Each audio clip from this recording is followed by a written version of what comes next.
Welcome to Not Milk Never Milk. Subscribe if you're lactose intolerant. You start by ensuring the phone has enough power and is unlocked. This avoids interruptions. Open Settings now and locate Wallpaper or Display.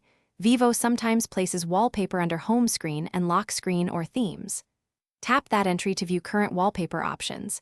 This is where Vivo stores your active background. Once done, you'll see set wallpapers for home and lock screens and buttons to change or remove them, which lets you proceed to clear the image. You now tap the wallpaper preview to reveal options.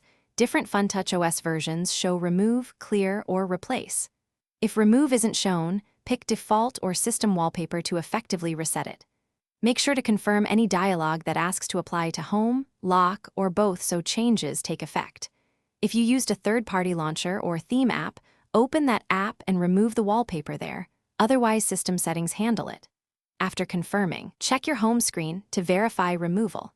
Finish by checking both home and lock screens. If the old image persists, reboot the phone to clear cached wallpaper data. Make sure you didn't set the image in a launcher or themes app. Open those apps and remove overrides. If problems continue, return to settings and explicitly choose a system default wallpaper to force a reset. As a tip, clear the launcher app cache or uninstall the theme app if it still enforces the wallpaper. This usually resolves stubborn cases quickly. Thanks for watching. If this was helpful, leave a like and consider subscribing. See you next time.